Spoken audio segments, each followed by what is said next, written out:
it's another delicious day here in the city of gastronomy. Hi, everybody. I'm Jennifer English, and I'm very proud to be sharing this time with you on Keep Tucson Cooking.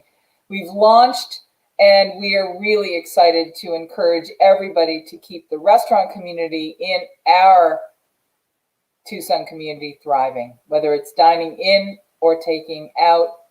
We have to remember that right now, it's all of us that are important in keeping our restaurants alive, and it's our help that helps keep Tucson cooking. Joining me now is the president and CEO of the Tucson Metro Chamber. Amber Smith is here, and on behalf of the Tucson Restaurant Advisory Council and our community of restaurateurs, on whose part you lobby recently. We're going to get to that, get all the news and updates from you. But when we say keep Tucson cooking, we also say Tucson needs to remember that masks mean business. And when we talk about business, of course, we think about our friends in the business. And you are my friend in the business. And that's kind of what the chamber is all about. You're really plugged in friends in the business. So Amber Smith, welcome. How are you? I'm great, Jennifer. How are you? Awesome. We have such great restaurateurs, and this exciting promotion and program and campaign have launched. We're up and running, and we're getting everybody involved. And there's so much exciting news and buzz around what we're doing. I have to say, people miss their restaurants, and we're getting the word out about how important it is for us to connect with them again. And thanks to the Chamber, we can do that. Let's just talk a little bit about the Tucson Metro Chamber and how important restaurants are to our community. Absolutely. Overall, pre-COVID, restaurants were the third largest employer in the country. So you could really understand what just that economic impact is as soon as we started closing restaurants or reducing capacity, because the number of restaurant workers that impacted, that's a profound number when you're looking at it as the third largest employer, again, in our country.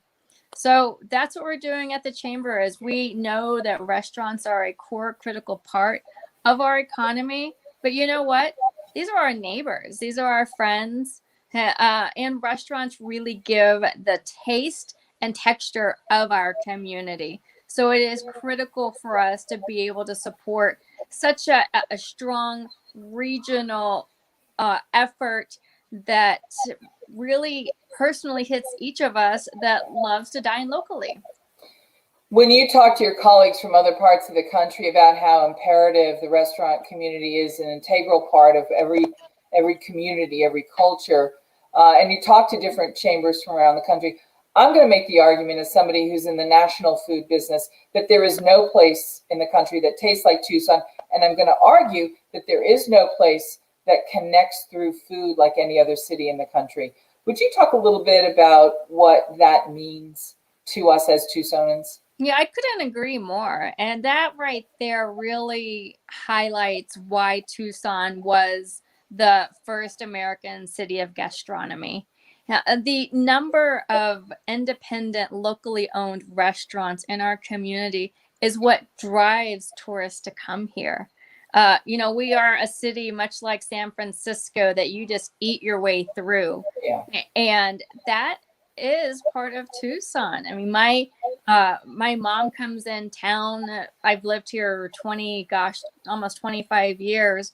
And she comes in town several times a year and always has. And that's exactly what we do, is we start identifying what are those restaurants that we want to be able to hit up for, lunch, brunch, or dinner. It's a huge part of our culture. It's a huge catalyst for tourists and outside dollars coming and investing right here in our own community.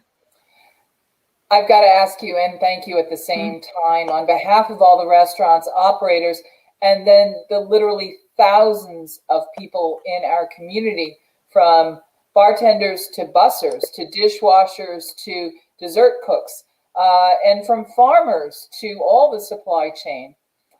You lobby with regard to our interests on behalf of the Tucson Metro Chamber, on behalf of the Tucson Restaurant Advisory Council. You go in there and you help communicate and be the bridge between everyone who's making all the laws and rules and changes and our interests. And it's no way to thank you enough for that kind of lobbying effort on our behalf. But I wanted to give you a chance to update us, because I know there was a lot of activity over the last couple of weeks. Can you give us any sense of an update on any of these things? Sure. We have the National Restaurant Act, which provides additional resources to restaurants, that is making some good progress. And then at the state, there is a bill that has been proposed allowing for alcohol delivery. And that might seem like such a small thing, but that would be a great lifeline for these restaurants just with their business model. Because, in the words of Ray Flores, what's a taco without a margarita? And when we are doing so much takeout and delivery, it'd be nice to be able to, try to simulate the feelings that we miss of sitting down in our favorite restaurants and having a full experience out of it. Let's talk a little bit about where we are in terms of the Keep Tucson Cooking campaign, and what some of the initial motivations and mission were from both the Tucson Metro Chamber's point of view and from the Tucson Restaurant Advisory Council's point of view. There's a few different aspects of it. One is bringing shows like this to the community just to learn a little bit more about our food culture, our community, our local chefs. And then there's news. There's news from across the country about the economic importance of restaurants, about tips and tricks restaurants can do in a community, and simply specials that restaurants are having as well. We just had Valentine's Day, and there were several specials that were run, and then along with Fat Tuesday. And then, of course, we want to be able to make it easy for diners to be able to look at a restaurant and see how best they can access that food, whether it's dine-in, takeout, what apps to use if they do want to do takeout. We really want to have a one-stop shop. And again, remind everyone that it takes the diners to keep Tucson cooking.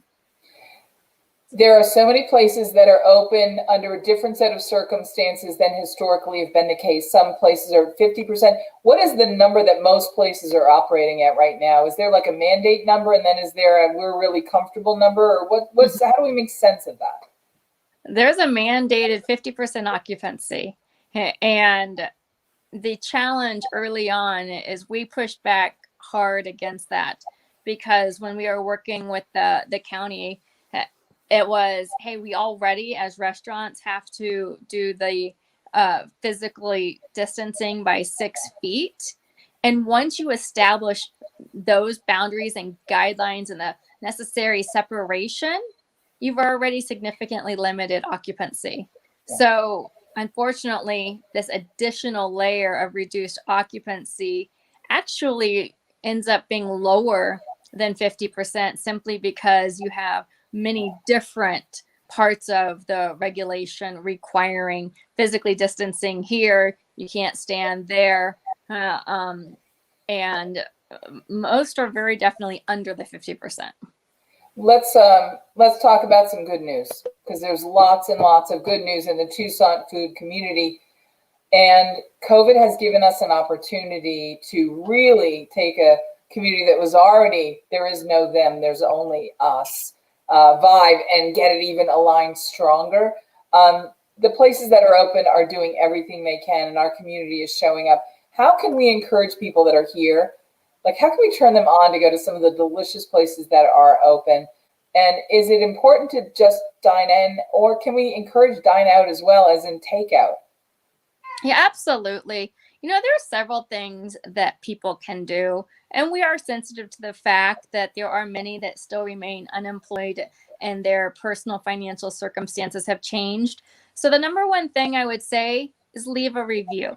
Leave a review for your favorite places that you love to eat. But then even beyond that, restaurants are still doing dining in.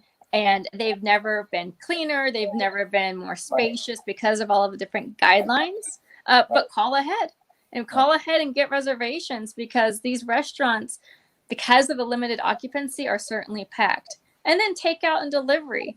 That has certainly been, I think, something that is not going to go away once we get through COVID, whatever getting through COVID looks like. I think that this model of takeout is going to be greatly expanded. I mean, I remember my job in high school was Chinese food delivery person. And there were only two ways you could get food delivered for the most part. It was either the pizza guy or the Chinese gal in my case. So now we've really started to see restaurants innovate to be able to master what that takeout model looks like. And I think it's here to stay. I think people really enjoy the convenience of it. I myself have 3 young children. So the idea of being able to enjoy delicious restaurant food and the meals that we love at home instead of having to shuttle my 3 heathen children into a restaurant is quite glorious, quite frankly. Listen, they're angels. I know this. I've seen pictures. But let's talk about the fact that you've now become an expert in what some of the great to-go meals in Tucson are as our friend in the business. Can you drop maybe 1 or 2, not to preclude or exclude anybody, but I bet you've discovered what really works well in a takeout bag and takeout experience. Well, I've never eaten so much El Charo food before in my life, except now I'm doing it over at Terra Vida, quite frankly. I love that restaurant concept. I love Terra Vida, right? Oh, I love it. And the salads are fantastic as to go. And the tacos aren't soggy at delivery, which I think that's been an issue that restaurants have struggled with, is how to preserve that food. And then can I ask you a question? Sure. So I'm a total Terra Vida girl too. And they have this program, as you know, where you can build your own bowl. Yep. So what's your bowl at the Terra Vida? Because I can tell you mine. Because I'm like it so much, I kind of want you to try it. That's kind of why I'm telling you this. No, tell me yours. I mean, so I love the chopped salad over there. Grains and greens, and you can fill the bowl with either the grains or the greens, or you can go half and half. And I always do the half and half grains and greens, and then I do their beautiful salmon. Well, and speaking I think that every day and twice on Sundays. Well, and you're talking about fish. I personally am of the belief that if I have a piece of salmon, it needs to be as sushi. If you cook salmon, I'm highly offended. And so that's another one we've learned. Sushi Gardens to Go has been fantastic. And what's great is we're still going to all of our usual favorites. I mean, I'm up in the Oro Valley area, so we have Harvest, and even some of our, Noble hops. I mean, it's fantastic how people are embracing this entire culture. And if we can just get that alcohol delivered, I think that it'll help preserve the industry just a little bit more. And every single little bit matters today. Every dollar counts. Every French fry and burger counts. Every salad counts. Every experience counts. Every dine-in counts. Every takeout counts. And this program is so essential to remind people that we are so close to getting through this thing together, that this is the last push that we all have to make together. And the reward, well, hello, the reward is we'll eat better than almost anybody else in the country right now. It's true. And I went on a 5-state road trip over the summer in an RV, and that's pretty eye-opening as you're driving through cities and communities and towns. I don't think we passed through a single community that had so many independent, fantastic, diverse cuisine restaurants. I mean, it's not a thing anywhere else. And I've lived my whole adult life for the most part in Tucson. So I think I've taken that for granted. And it's so important that we communicate that out to other citizens here, because you never know what you're missing until it's gone. I mean, Cafe Poca Cosa, holy cow, last time I ate there, I about licked my plate. Literally, it was almost a really embarrassing scene because it was so good. This is why I like you so much. Because I'd be right there with you. I'd like, look, I'll make a distraction, lick the plate, everything is good. The other thing I want to say, though, Amber, is this isn't just what we eat. This is who we are. It is. And I said it earlier, our restaurants give us the taste and texture of our community. And our restaurant community here is diverse. And we talk so much about diversity, and it's eclectic, and it is unique to us. And you cannot pick up our food culture and put it anywhere else without calling it Tucson. Diversity and delicious. What more can you ask for? It's true. Now, listen, I wanted to give you one more minute because you've been working on something I think is very cool.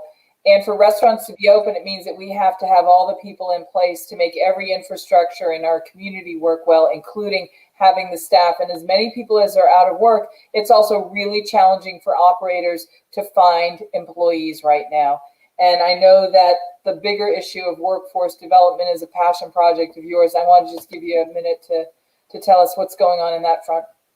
Yeah, that's absolutely correct. I genuinely believe that workforce development and providing people the right skills for high demand positions is one of the keys for our community to reduce the level of poverty.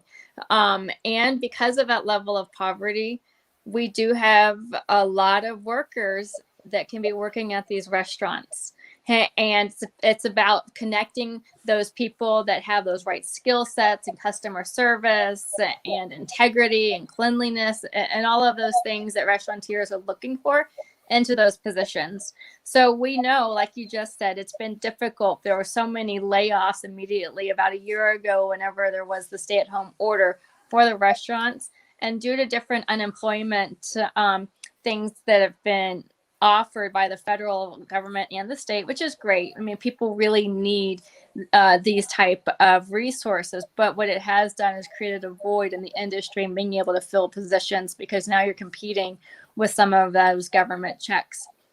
So we want to look at this issue. We want to be able to find those people that want to work. There are some really great organizations and entities specifically working with hospitality workers like Pima Community College as an example that are building and grooming some in that industry. So we want to be able to figure out the easiest way to connect those type of employees with those restaurants that are still looking to staff up.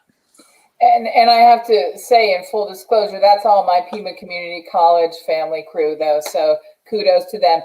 Amber Smith, President and CEO of the Tucson Metro Chamber. I know you are the busiest woman in town these days, but let's pencil in time to go out and explore what Tucson tastes like. Oh, that sounds amazing.